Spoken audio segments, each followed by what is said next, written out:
नमस्कार, पोखरा न्यूजमा स्वागत छ। सुरु गरौं अहिलेसम्मका मुख्य समाचारबाट।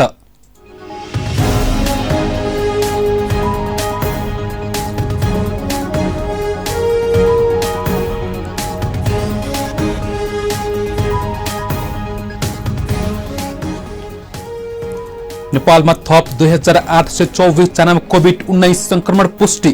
पछिल्लो 24 घण्टामा 3620 जना संक्रमण मुक्त। सरकारी अस्पतालले कोभिड उपचारमा धरोडी नलिन सरकारको निर्देशन। कोभिड-19 संक्रमणको जोखिममा रहेकाले मौसमी फ्लूका बिरामीहरूलाई उच्च सतर्कता अपनाउन चिकित्सकहरूको सुझाव। मौसमी फ्लूका बिरामीहरूलाई घरेलु उपचार गरी घरमै बस्न आग्रह।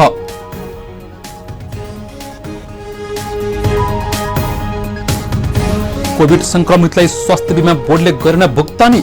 बोर्ड मौन रहँदा बीमा गराएका लाखौं परिवार अन्योलमा। बीमा पोलिसी खरिद गरेका र कोभिड संक्रमणका परेका व्यक्तिको समेत मारमा।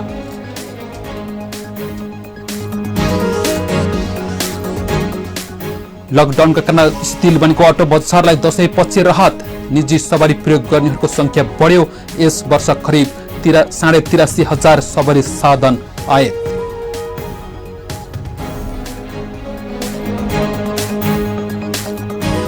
र इन्डियन प्रिमियर लिगको 53औं खेलमा चेन्नई सुपर किङ्स र किङ्स 11 पन्जाब बीच प्रतिस्पर्धा जारी। दोस्रो खेलमा कोलकाता नाइट राइडर्स र राजस्थान रोयल्स बीच प्रतिस्पर्धा हुँदै दुवै टोलीलाई प्ले अफमा पुग्न जित्नै पर्ने दबाव।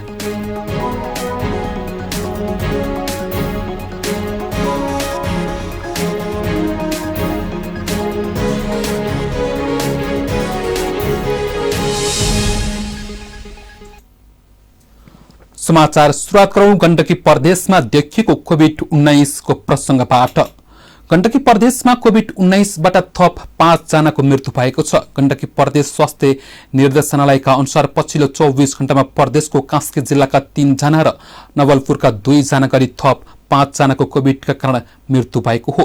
पोखरा स्वास्थ्य विज्ञान प्रतिष्ठानको कोभिड-19 उपचार केन्द्रमा उपचारार्थ पोखरा 17का 60 वर्षीय संक्रमित पुरुषको आइतबार बिहान 11:55 मा मृत्यु भएको प्रतिष्ठानका निर्देशक सह प्राध्यापक डाक्टर अर्जुन आचार्यले जानकारी दिनुभएको हो।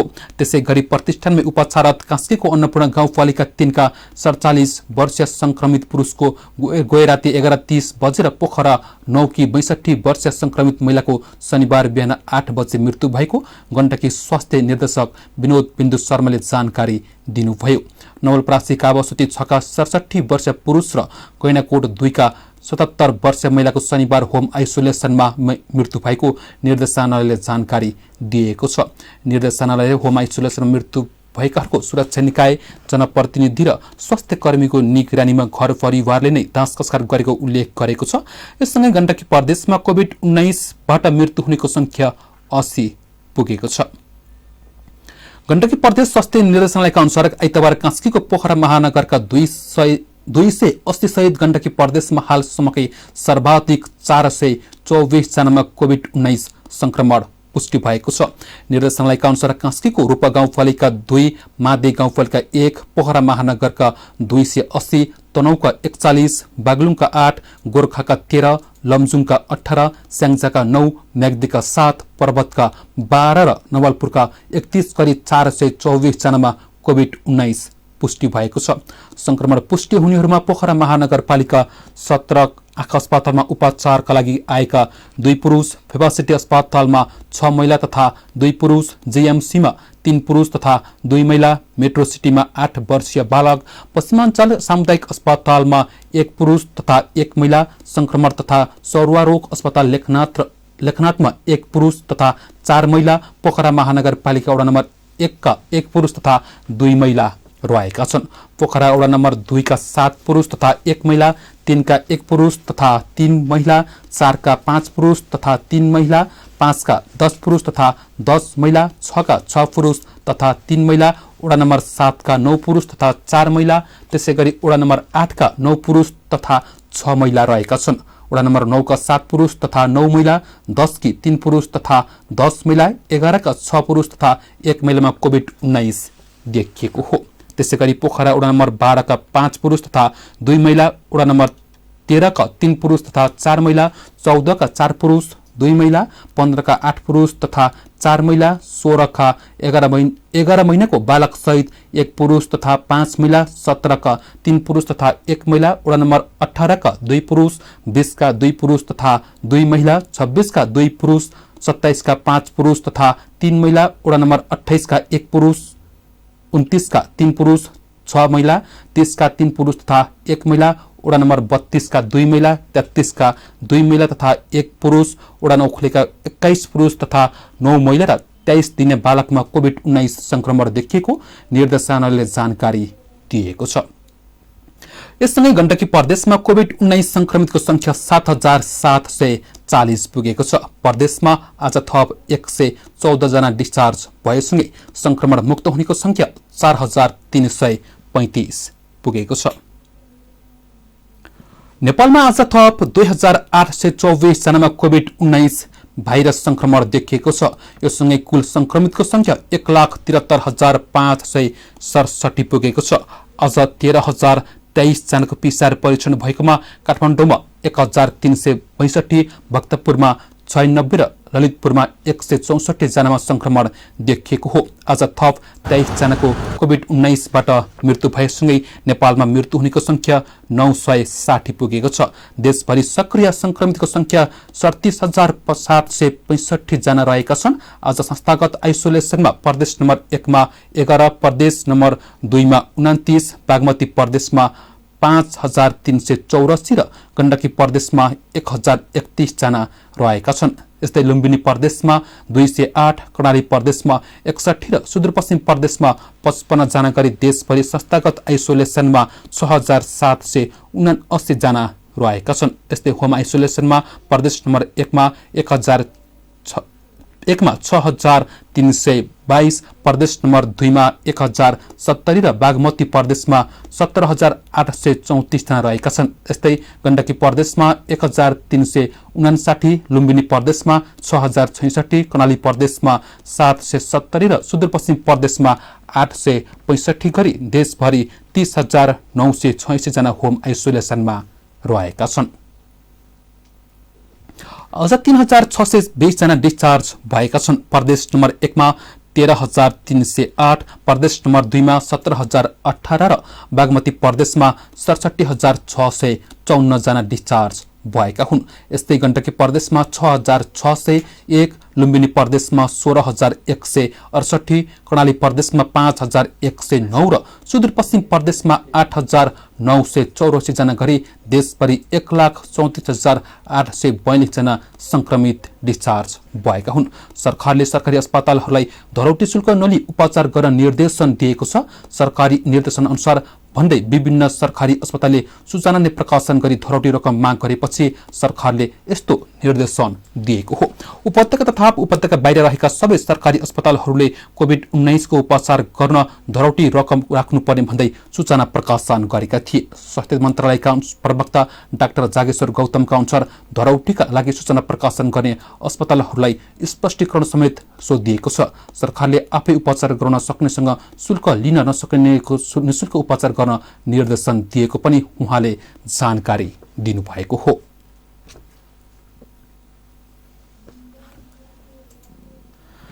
चिकित्सकहरूले कोभिड-19 संक्रमणको जोखिम रहेकाले मौसमी फ्लूका बिरामीहरूलाई उच्च सतर्कता अपनाउन आग्रह गरेका छन्। अहिले अस्पतालहरूमा कोभिड संक्रमणको जोखिम रहेकाले मौसमी फ्लूको लक्षण देखिएका बिरामीहरूलाई घरेलु उपचार गरी घरमै बस्न चिकित्सकहरूले आग्रह गरेका हुन्।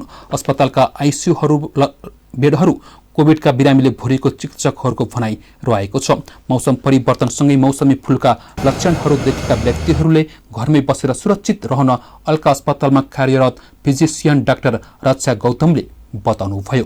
अस्पतालहरूमा आइसियु बेड खाली नभएको, अक्सिजन उपकरणहरू अपुग रहेकाले संक्रमितहरू अस्पताल पुगेर घर फर्किनुपर्ने अवस्था भएकाले सतर्क रहन उहाँले आग्रह गर्नुभएको हो। डाक्टर गौतमले उच्च स्वास्थ्य सुरक्षा अपनाएर घरमै सुरक्षित बस्न सबैलाई आग्रह समेत गर्नुभएको थियो। डाक्टर गौतमले मौसमी फ्लू र अन्य फ्लूको लक्षणहरू उस्तै हुने भएकाले छुट्याउन गाह्रो हुने भएकाले आफैले सतर्कता अपनाउनु पर्ने उहाँको भनाइ रहेको थियो। यो कमन कोल्ड भन्छ त्यसमा प्राय ज्वरो हुँदैन है, ज्वरो आइहालेमा त्यो फ्लू नै हो। है फ्लू नै छुट्याउने एउटा एकदम सजिलो तरिका फर्स्ट है। तर त्यति भनेर ज्वरो नआएको बिरामीमा पनि फ्लू भेटिरहेछौँ हामीले है। मौसमी परिवर्तनको जस्तै लक्षण लिएर आउनु भएको छ, मौसम परिवर्तनमा हुने कमन कोल्डको जस्तै लक्षण छ, तर हामीले चाहिँ अहिले यो जुन कोभिड भन्छौँ नि पिसिआर गर्दा पोजिटिभ आइरहेको बिरामी पनि देखिरहेको छौँ है। तर कन्फ्युजन क्रिएट नगर्नलाई घरमा एकजना कसैलाई रुगाखोकी लाग्यो र घरको सबै मेम्बरमा त्यो रुगाखोकी सर्यो, धेरै गाह्रो भएको छैन, हल्का जिउ दुख्ने होइन, अलिअलि नाकहरूबाट सिगानहरू बग्ने पातलो खाले, खोकी सामान्य, घाँटी अलिअलि दुख्ने होइन, जिउ हल्का, आँखाहरूको गेडाहरू दुख्ने जस्तो छ, टाउको अलिअलि दुख्या छ, जस आफूलाई चाहिँ नि त्यति साह्रो पहिला यस्तो भइसकेको छ भन्ने एउटा हुन्छ कि पहिलाको कमन कोल्डको सिम्टम्सहरू चाहिँ यस्तो मलाई पहिला नि भएको थियो भने जस्तो हुन्छ। तर अहिले जुन फ्लू कोभिड छ नि कोभिडको लक्षणहरू चाहिँ त्यही लक्षणहरू अलिकति धेरै गाह्रो भएको पाउँछु कि बिरामीहरूले चाहिँ धेरै नै जिउ दुख्यो, यसरी जिउ मलाई कहिले दुखेकै छैन डाक्टर, अनि अहिले चाहिँ अलिअलि ज्वरो पनि देखिरहेछ भनेर चाहिँ नि आउनुहुन्छ, त्यो चाहिँ फ्लू भयो फेरि है। अब मौसमी परिवर्तनले गर्दाखेरि भएको हो कि फ्लूले गर्दा भएको भनेर लक्षण मात्रै हेरेर हामीले त्यतिको आधारमा छुट्याउन चाहिँ साह्रै सामान्य रुगाखोकी लाग्ने, सामान्य जिउ दुख्ने र घाँटी दुख्ने समस्या सामान्य फ्लू भएकाले डराउनु पर्ने अवस्था नभएको उहाँले बताउनु भएको छ। सामान्य अवस्थामा पारासिटामोल खाने, चिकित्सकको सल्लाह अनुसार भिटामिन बी र सी को प्रयोग गर्दा हप्ता 10 दिन भित्रमा मौसमी फ्लू निको हुने उहाँले बताउनु भएको हो। सामान्य रुगाखोकी लाग्दैमा हतार हतार अस्पताल गएर अस्पतालबाट आफूलाई नभएको फ्लू समेत लिएर जाने सम्भावना रहेकाले सचेत रहन उहाँले आग्रह समेत गर्नुभयो। मौसमी फ्लूका लक्षण देखिए पनि श्वास फेर्न गाह्रो हुने, धेरै जिउ दुख्ने, धेरै पसिना आउने, औषधि सेवन गर्दा पनि ज्वरो निको नहुने, धेरै ज्वरो आउने जस्ता समस्या देखिएमा अस्पताल आउन पनि उहाँले सबैलाई आग्रह समेत गर्नुभएको छ। नेपालमा लकडाउन सुरु भएको सुरुवाती चरणहरूमा सरकार र नागरिक स्तरबाट कडेका साथ स्वास्थ्य सुरक्षाका मापदण्ड पालना भए पनि अहिलेको अवस्थामा त्यसो हुन नसकेको उहाँले बताउनुभयो। तर फेरि पिसिआर गराउँदा पोजिटिभ आइरहेछ है। हामीले चाहिँ के विचार गर्नु पर्ने, फ्लूको कुरा गर्दाखेरि जहिले पनि फ्लू भन्ने बित्तिकै ज्वरो जोडिन्छ कि ज्वरो चाहिँ हुन्छ फ्लूमा है। अब फ्लू पनि पहिला हामीले देखिरहेका कोभिड आउनुभन्दा अगाडि पनि फ्लू थिए, धेरै भाइरसहरू छन्, अनि अहिले कोभिड आइसकेपछि नि एउटा कोभिड पनि एक किसिमको फ्लू नै हो है। त्यो दुईवटा फ्लूलाई छुट्याउन चाहिँ इम्पोसिबलै छ।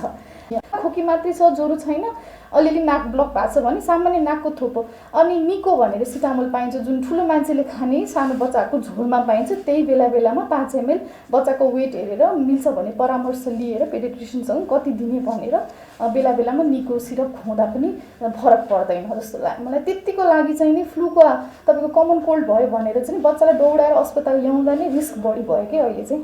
त्यति त सामान्य कुरा हो। पानीको मात्राहरू बढाइदिने, खानामा अब अलिकता पचाउन सक्ने, बच्चाले खान सक्ने खानेकुराहरू खुवाउने होइन। डाइरियाहरू देखिन थाल्यो, उल्टी गर्न थाल्यो, रोएर कन्ट्रोलै गर्न सकिएन, रोइ गऱ्यो भने चाहिँ बच्चालाई लिएर आउने पर्छ होइन। डिप्रेसनहरू जस्तो सिम्टम्सहरू पनि लिएर आउनु भइरहेछ। अनि कोभिड निको भएर गएको बिरामीहरू पनि आइरहनु भएको छ अहिले त। अनि उहाँहरूको चाहिँ अहिलेको प्रब्लम भनेको खोकी, लामो समयसम्म दीर्घ रोगको एउटा इन्डिकेटर जस्तो देखिरहेछ कि, जस्तै पोस्ट कोभिड। हजुर, पोस्ट कोभिड पेसेन्टहरू नि एकदम आउनु भइरहेछ। अब जस्तै भदौमा कोभिड भएर निको भएर अहिले चाहिँ नि सामान्य काम गर्दाखेरि सास फुल्ने, पहिला जस्तो स्ट्यामिना नरहेको होइन, अनि सुक्खा खोकी अझै पनि रहेको, अनि हामीले छातीको जाँचहरू गर्दाखेरि सिटी स्क्यानहरू गर्दाखेरि चाहिँ छातीमा पनि समस्या देखिएको छ कि, दम, अनि यो सिओपिडी भन्छौँ, यो अब्स्ट्रक्टिभ पल्मोनरी डिजिजको जस्तो लक्षणहरू देखाएको छौँ है। अब त्यसले गरेर पनि एउटा एक किसिमको मान्छेलाई मानसिक कि भएर निको, सामान्य रुगाखोकी निको भएर जानेहरूलाई त केही भएन, फोक्सोलाई असर गर्नेहरूलाई चाहिँ पछिसम्म गाह्रो भएको हामीले देख्यौँ। अहिले चाहिँ केसेस यस्तो बढिरहेछ क्या है। अब मान्छेहरूले हस्पिटलको सिनारियो देख्न आफूले आफ्नो हामीले लाइभ देखाएको छौँ है। आइसियूको लागि दिनदिनै कलहरू आउँछन्, ठाउँ छैन, बिरामीलाई राख्ने कोठा छैन, अक्सिजन दिने हुन्छ नि यन्त्रहरू पुगिरहेको छैन, घर फर्किरहनु भएको छ कि एकदमै गाह्रो भएको। रोग प्रतिरोधात्मक क्षमता भएका व्यक्तिहरूले केही हप्तामा कोभिड-19 जिते पनि दीर्घरोगी बालक तथा वृद्धहरूको ज्यान समेत जाने घटनाहरू बढिरहेको उल्लेख गर्दै उहाँले कोभिडलाई हल्का रूपमा नलिन समेत आग्रह गर्नुभएको छ। अहिलेको अवस्थामा जटिल खालका बिरामीहरू बढ्दै गएको प्रति उहाँले चिन्ता समेत व्यक्त गर्नुभयो।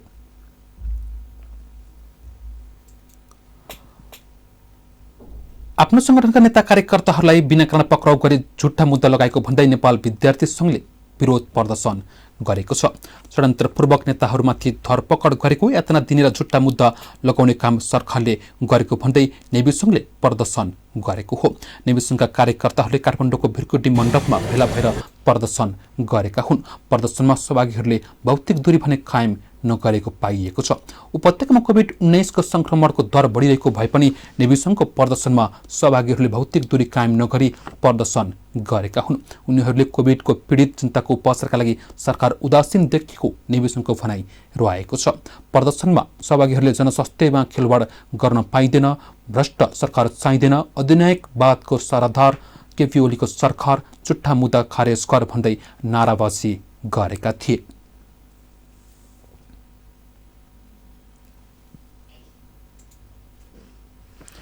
सरकारले कोभिड-19 संक्रमणको उपचार संक्रमितले आफ्नै खर्चमा अथवा कोभिड-19 बिमाबाट प्राप्त हुने रकमबाट गर्नुपर्ने बताइसकेको छ।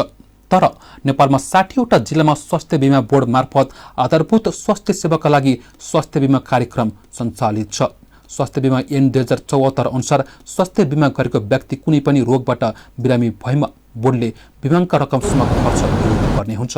तर कोभिड-19 संक्रमणको उपचारको सम्बन्धमा भने बोर्ड अहिलेसम्म मौन रहँदा बिमा गरेका लाखौं परिवारहरू अन्योलमा परेका छन्। सरकारले गुणस्तरीय स्वास्थ्य सेवा प्राप्त गर्ने नागरिकको अधिकारको संरक्षण गर्ने उद्देश्यले स्वास्थ्य बिमा बोर्ड मार्फत स्वास्थ्य बिमा गर्ने व्यवस्था गरेको छ। यस अन्तर्गत बिमा गर्ने परिवारले सबै रोगको उपचारमा आर्थिक सुविधा पाउँछन्। 5 जना सदस्य रहेको एक परिवारले 3500 रुपियाँ भुक्तानी गरेपछि 1 वर्षका लागि 1 लाख रुपियाँ बराबरको स्वास्थ्य बिमा हुन्छ। अर्थात् परिवारको कुनै पनि सदस्य कुनै पनि रोगबाट बिरामी परेमा स्वास्थ्य बिमा बोर्डले 1 लाख रुपियाँ बराबरको आर्थिक भार बिहोर्दछ। तर अहिलेसम्म कोभिड संक्रमणका परेका बिरामीको उपचारको कुनै पनि खर्चको भुक्तानी बोर्डले गरेको देखिँदैन। सरकारले कोभिड-19 संक्रमितको उपचार निशुल्क गरिदिँदा बोर्डले जोखिम वहन गर्नुपर्ने थिएन। तर अहिले कोभिड-19 कोरोना संक्रमितको उपचार आफ्नै खर्चमा गर्नुपर्ने बताइसकेको छ। यस्तो अवस्थामा स्वास्थ्य बिमा गरेका कुनै पनि नागरिकले कोभिड-19 उपचार गराउँदा बोर्डले भुक्तानी दिनुपर्ने देखिन्छ। तर अहिलेसम्म यस सम्बन्धमा बोर्डले कुनै पनि निर्णय गरेको छैन। स्वास्थ्य बिमा बोर्डकी कार्यकारी निर्देशक डाक्टर राधिका थपलियाले यस सम्बन्धमा बोर्डले अहिलेसम्म कुनै पनि निर्णय नगरेको बताउनुभयो। उहाँले कोरोनाकै लागि बोर्डले भुक्तानी नगरे पनि संक्रमणमा परेका तर अन्य रोगको समेत उपचार गरिराखेका बिरामीको औषधि उपचारको खर्च भने बिहोरेको उहाँको भनाइ रहेको थियो। जिल्लामा हजुरले कुरा गर्नुभयो, त्यसमा चाहिँ अहिले 31.5 लाख भनौँ न त्यतिजना बिमित हुनुहुन्छ। र यो बिमा भनेको चाहिँ कोरोनाको लागि भनेर भन्दा पनि एज अ होल जनरल रोगहरूको लागि नै पहिला सुरु गरेको बिमा हो होइन। आवश्यक पर्दाखेरि चाहिँ स्वास्थ्य सेवा पाउनको लागि भनेर 3500 रुपियाँ तिरेपछि 5 जनाले रु 1 लाखसम्मको स्वास्थ्य सेवा पाउने भन्ने हो। अब अहिले कोरोनाको सन्दर्भमा चाहिँ के भयो भने सुरुमा चाहिँ कोरोनाको सबै उपचारहरू नेपाल सरकारले फ्री गरेको अवस्था थियो। त्यही भएर चाहिँ बिमाले त्यसलाई हेर्नुपर्ने जस्तो अवस्था पनि थिएन, किनभने दुईतिरबाट हेर्दाखेरि डुप्लिकेसन हुने भन्ने सम्भावना थियो। अब अहिले चाहिँ नेपाल सरकारले चाहिँ गरिबहरू होइन लक्षित वर्गकोहरूलाई चाहिँ अझै पनि निःशुल्क चाहिँ गरिरहेको अवस्था छ। त्यसबाहेक बिमितको हकमा चाहिँ अब हामीले पनि केही डिसिजन गर्नुपर्छ भनेर स्वास्थ्य बिमा बोर्डले चाहिँ महसुस गरिसकेको छ। अब यस बारेमा छिटै नै बोर्डले चाहिँ बैठक बसेर केही निर्णय गर्नेछ। PCR टेस्ट भन्न हामीले छुट्टै अहिले इन्क्लुड गरिरहेको छैनौँ होइन। हाम्रो चाहिँ ल्याबमा यो इन्भेस्टिगेसन भन्न हाम्रो लिस्टमा परिरहेको हुन्छ। मेडिसिनमा पनि अहिले हाम्रो 1133वटा औषधि भन्न हाम्रो लिस्टमा छ होइन। त्यो लिस्टमा भएका बिमामा भएका कुराहरू हामीले चाहिँ सेवा दिन्छौँ। त्योभन्दा बाहेकलाई बिमाले अहिले कभर गरेको छैन होइन। अब त्यतिखेर चाहिँ कोरोना भन्ने रोग नभएको कारणले गर्दाखेरि त्यो स्पष्ट रूपमा हाम्रोमा उल्लेख थिएन। तर कतिपय अवस्थामा त्यो अदर्स भन्ने सेक्सनमा पनि चाहिँ त्यो चाहिँ क्लेम भएका हुन्छन् होइन, सिम्टोमेटिक केसहरूमा। तर कोरोनाकै भनेर स्पेसल चाहिँ हामीले अहिलेसम्म दिने भनेर डिसिजन गरिसकेको अवस्था हुने होइन। स्वास्थ्य बिमा ऐन 2074 को दफा 6 मा स्वास्थ्य बिमा कार्यक्रम समावेश नहुने सेवालाई स्पष्ट गरेको छ, जस अनुसार तोकिएको मूल्यभन्दा बढी रकमका चस्मा, श्रवण यन्त्र लगायतका स्वास्थ्य सम्बन्धी सहायक यन्त्र, प्लास्टिक सर्जरी, कृत्रिम गर्भाधान सेवामा मात्रै बोर्डले भुक्तानी नगर्ने व्यवस्था छ। स्वास्थ्य बिमा नियमावली 2075 को दफा 14 मा वार्षिक रूपमा बोर्डले तोकेभन्दा बढी मूल्यमा चस्मा, श्रवण यन्त्र, सेतो छडी र वैशाखी, पोलिएको गम्भीर अपङ्गताको लागि गर्ने उपचार, ओठ तालुमा काटिएको गरिने सर्जरी बाहेकको प्लास्टिक तथा कस्मेटिक सर्जरी, दाँत उखेल्ने, दाँत वा घिच्नाबाट पिप निकाल्ने र दाँत सम्बन्धी घाउ चोटको प्राथमिक व्यवस्थापन बाहेकको दन्त उपचारमा बिमा कार्यक्रम समावेश हुने छैन। तर त्यसबाहेक कुनै पनि रोगको उपचारमा भुक्तानी गर्नुपर्ने हुन्छ। तर बोर्डले बिक्री गरेको बिमा पोलिसी र सरकारले पछिल्लो नीतिले बिमा पोलिसी खरिद गरेको र कोभिड-19 संक्रमणमा परेका व्यक्ति समेत मारमा परेका छन्। निजी क्षेत्रमा बिमा कम्पनीहरूले बिक्री गरेको पोलिसी अनुसार सुविधा नदिएको पनि कम्पनीहरूलाई कारबाही गर्ने बताइरहेको सरकार आफैले भने स्वास्थ्य बिमा पोलिसी खरिद गरेका जनतालाई ठगी गरेको देखिन्छ। बोर्डले कोभिड-19 संक्रमणका परेका व्यक्तिको उपचार खर्च बेहोर्ने हो भने पनि पीसीआर परीक्षणदेखि भेन्टिलेटरमा उपचार गराउँदासम्म 5 जना सदस्य रहेको एक परिवारका लागि अधिकतम 1 लाख रुपियाँसम्म जोखिम बेहोर्नुपर्ने हुन्छ। तर पीसीआर परीक्षण मात्रै ठूलो रकम खर्च हुने देखिएका कारण बोर्ड यस सम्बन्धमा कुनै पनि निर्णय नगरी बसिरहेको छ। बोर्डका अनुसार अहिले 60 वटा जिल्लामा स्वास्थ्य बिमा कार्यक्रम सञ्चालित छ, जसअनुसार हालसम्म 31,65,000 नागरिकको स्वास्थ्य बिमा भएको छ। स्वास्थ्य बिमा सुविधा पाउन बोर्डमा सूचीकृत भएका देशभरका 349 अस्पतालमा उपचार गराइएको हुनुपर्दछ। पोखरा न्युजमा अब आर्थिक समाचार।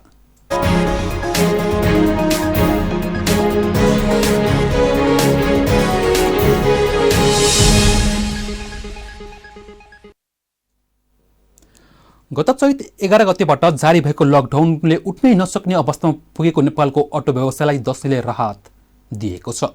कोभिड-19 को संक्रमणको जोखिमका कारण जारी भएको लकडाउन पछि 4 महिना बढी समय व्यवसाय बन्द रहेको थियो। लकडाउन पछिको अवधिमा गत वर्षमा व्यापार भन्दा कम भए पनि परिस्थिति अनुसार सन्तोषजनक रहेको व्यवसायहरूको भनाइ रहेको छ। लकडाउन पछि साउनमा 1 महिना व्यवसाय सञ्चालन गरेको व्यवसायहरूले भदौ महिना भने निषेधाज्ञाको सामना गर्नु परेको थियो। दशैंको समयमा व्यवसायहरूले व्यापार राम्रो भएको बताएका छन्। नेपाल अटोमोबाइल डिलर्स एसोसिएसन नाडाका अध्यक्ष कृष्ण भक्त दुलालले दशैंले अटो व्यवसायहरूलाई राहत दिएको बताउनुहुन्छ। लकडाउनका कारण शिथिल बनेको बजार साउन पछिको अवस्थामा केही माथि उठ्न सकेको उहाँले बताउनु भएको हो। विगत वर्षहरूमा 1.25 लाख बढी सवारी साधन आयात हुने गरेकोमा यो वर्ष करिब 83,500 सवारी आयात भएका छन्। अध्यक्ष दुलालले 4,133 कार, जीप 70,260 मोटरसाइकल र अन्य सवारी साधन 2,290 वटा गरी 83,214 वटा सवारी साधन आयात गरिएको बताउनुभयो। यो वर्ष 19,82,81,06,000 बराबरका सवारी आयात भएका छन्। कारोबारहरू सुचारू गरेका कारणले अहिले आएर चाहिँ केही लगभग अटोमोबाइल व्यवसायहरू अब हिँड्न सक्ने गरी उठ्न सक्ने गरी भएका छन् र अटोमोबाइल व्यवसाय राम्रो भएको हामीले महसुस गरेका छौँ। हुन त अघिल्लो वर्षको तुलनामा हेर्दा केही कमै भए पनि समग्रमा हेर्नुहुन्छ भने आयातको हिसाबले हेर्नुहुन्छ भने 3 महिनाको आयात झन्डै हाम्रो 19,82 करोडभन्दा माथि छ र सङ्ख्याको आधारमा हेर्नुहुन्छ भने 83,214 सवारी साधनहरू आयात भएका छन्, जसमा मोटरसाइकल मात्र 70,260, कार जीप 4,133 र अन्य सवारी साधन लगायत सम्पूर्ण जोड्ने हो भने 83,214 सवारी साधनहरू आयात भएका छन् भने यही समयमा अघिल्लो आर्थिक वर्षमा कति भएका थिए त भन्दा झन्डै 1,24,000 भन्दा पनि बढी सवारी साधनहरू आयात भएको हामीले देख्छौँ। त्यसले गर्दा अघिल्लो वर्षको तुलनामा त हामीलाई केही कम भयो, तर अघिल्लो वर्षको तुलना भन्दा पनि यो वर्ष यो यत्रो महामारी भएर कोभिडको कारणले देश समस्याग्रस्त अवस्थामा रहँदा पनि यो दशैंको कारण र यो एउटा चाहिँ व्यवसायीहरूलाई आवश्यक परेका कारणले पब्लिक भेहिकलहरू चाहिँ नभएको कारण हैन, सार्वजनिक सवारी साधनहरू नभएको कारण, निजी सवारी साधनहरूको आवश्यकता भएको कारण केही व्यवसाय बढेको हामीले महसुस गरेका छौँ र हामीले सरकारलाई अनुरोध पनि छ अब लकडाउन नगरिकन चाहिँ सुरक्षित भएर व्यवसाय गर्ने गरी र सम्पूर्ण व्यवसायलाई व्यवसाय गर्ने वातावरण बनाइदिनको लागि अनुरोध गर्दछु। कोभिडका कारण सार्वजनिक सवारी अभाव भएको संक्रमणको जोखिमका कारण पनि निजी सवारी प्रयोग गर्नेहरूको संख्या बढेको बताउनु भएको थियो। सरकारले संक्रमणको जोखिमका कारण नयाँ लाइसेन्स वितरण कामको रोकेको छ, तर व्यवसायीहरूले भने लाइसेन्स वितरण रोक्न नहुने बताएका छन्। यातायात व्यवस्था कार्यालय र सरकारलाई लाइसेन्स वितरण खुलाउन र अब सुरक्षित भएर व्यवसाय गर्ने वातावरण मिलाउन पनि उहाँले आग्रह गर्नुभयो। नेपाली बजारमा सुन चाँदीको भाउ आज बढेको छ। सुनको भाउ तोलामा 500 रुपियाँले बढेर तोलाको 95,000 रुपियाँमा पुगेको नेपाल सुन चाँदी व्यवसाय महासंघले जनाएको हो। शुक्रबार सुन तोलामा 1,000 रुपियाँ घटेर तोलाको 94,500 रुपियाँमा कारोबार भएको थियो। यस्तै आज चाँदी तोलामा 15 रुपियाँ बढेको छ। चाँदी आज तोलामा 1,180 रुपियाँमा कारोबार भएको महासंघले जनाएको हो। यसैबीच भाउ महँगो भएर कारोबार फाटफुट्टा मात्रै भएपछि नेपालमा सुन आयात घटेको महासंघले जनाएको छ। पोखरा न्युजमा अब अन्तर्राष्ट्रिय समाचार।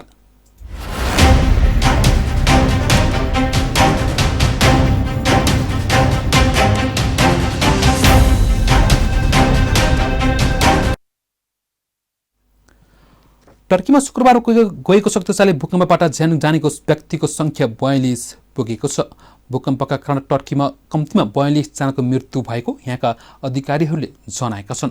यो भूकम्पको धक्का अन्य छिमेकी देशहरूमा पनि महसुस भएको बताइएको थियो, तर पनि ती देशहरूमा अहिलेसम्म मानवीय क्षतिको विवरण प्राप्त नभएको अधिकारीहरूले जनाएका छन्। टर्कीको इम्जिर शहरमा शुक्रबार 6.6 म्याग्निच्युडको भूकम्प गएको थियो। उक्त शहरमा अहिले पनि खोजी तथा उद्धार कार्य भइरहेको जनाइएको छ। भूकम्पका कारण अहिलेसम्म 800 जना घाइते भएका विवरण प्राप्त भएको टर्कीले प्रकोप तथा विपद व्यवस्थापन कार्यालयले जनाएको छ। भूकम्पपछि 100 पटक भूकम्प पनि महसुस गरेको स्थानीय बासिन्दाले जानकारी दिएका छन्। कोभिड-19 भाइरसको कारण विश्वभर ज्यान गुमाउनेको संख्या 12 लाख नागेको छ। हामीले यो समाचार तयार पार्दासम्म 466 जनाको ज्यान गएसँगै विश्वभर ज्यान गुमाउनेको संख्या 12 लाख नागेको बीबीसीले जनाएको छ। 4,63,00,000मा कोभिड-19 पुष्टि भएकोमा 12,193,000 जनाको ज्यान गएको हो। 3,34,00,000 भने निको भएका छन्। अहिले 1,16,90,000 सक्रिय संक्रमित रहेकोमा 1% अर्थात् 84,000को अवस्था जटिल रहेको र बाँकी 1,16,00,000को अवस्था सामान्य रहेको सञ्चार माध्यमले जनाएका छन्। अहिलेसम्म सबैभन्दा धेरै अमेरिकामा 94,02,000 भन्दा बढीमा संक्रमण पुष्टि हुँदा 60,62,000 निको भएका छन्। 2,36,000को ज्यान भने गइसकेको छ। पोखरा न्युजमा अब खेल समाचार।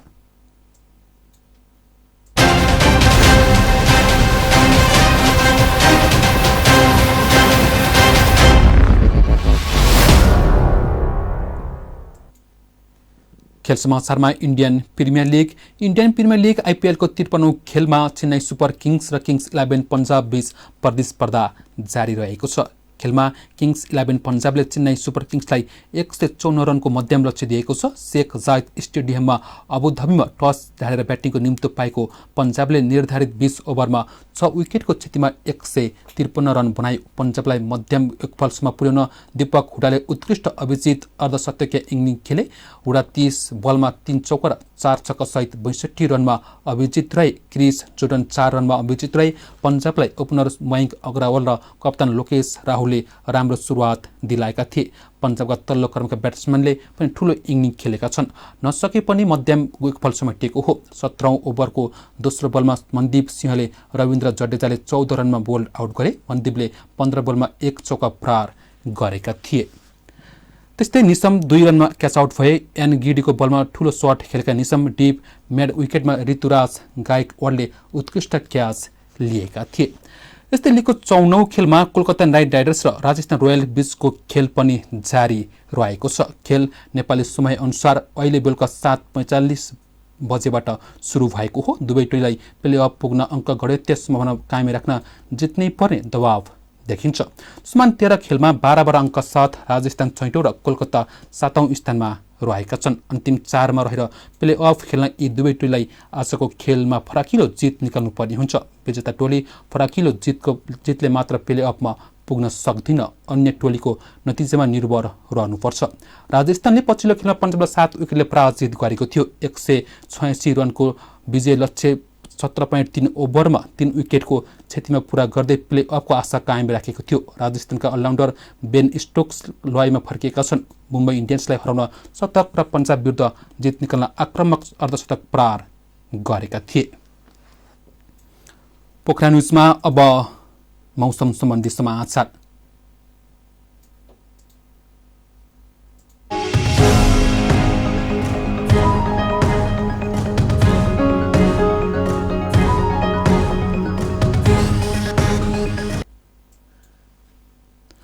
पश्चिमी निम्नचाप प्रणालीको प्रभावले गण्डकी प्रदेश नम्बर 1, प्रदेश नम्बर 2, लुम्बिनी प्रदेश, कर्णाली प्रदेश र सुदूरपश्चिम प्रदेशमा आंशिकदेखि सामान्य बदली रही अन्य भूभागमा सामान्यतया मौसम सफा रहने मौसम पूर्वानुमान महाशाखाले जनाएको छ।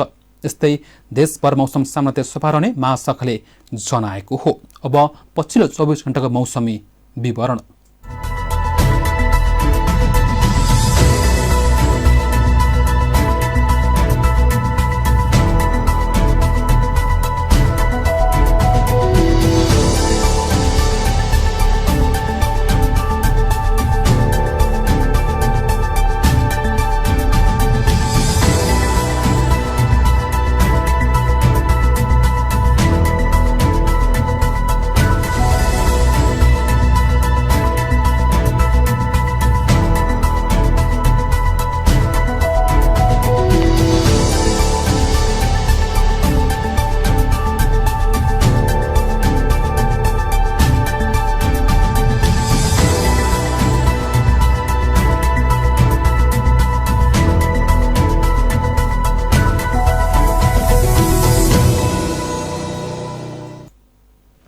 समाचारको अन्त्यमा प्रमुख समाचारका शीर्षकहरू पुनः एकपटक।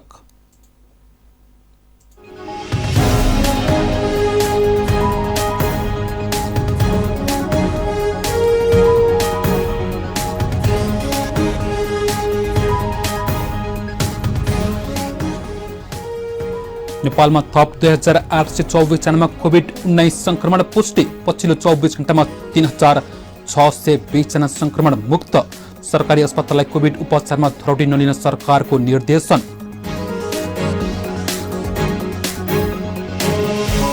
कोभिड-19 संक्रमणको जोखिम रहेकाले मौसमी फूलका बिरामीहरूलाई उच्च सतर्कता अपनाउन शिक्षकहरूको सुझाव। मौसमी फूलका बिरामीहरूलाई घरेलु उपचार गरी घरमै बस्न आग्रह।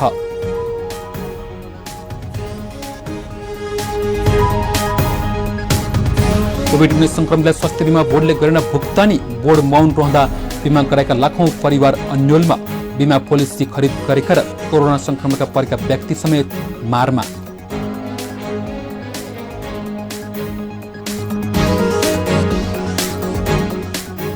लकडाउनका कारण शिथिल रोबानीको अटो बजारलाई दशैंपछि राहत। निजी सवारी प्रयोग गर्नेहरूको संख्या बढ्यो। यस वर्ष करिब 83,500 सवारी साधन आए।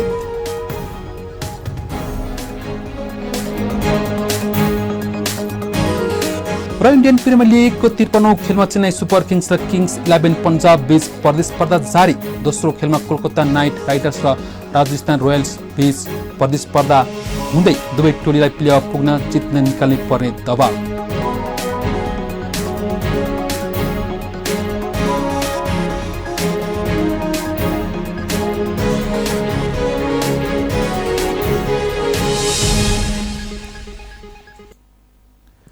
अहिलेलाई पोखरा न्यूज यति नै। हामीलाई बिदा दिनुहोस्। नमस्कार।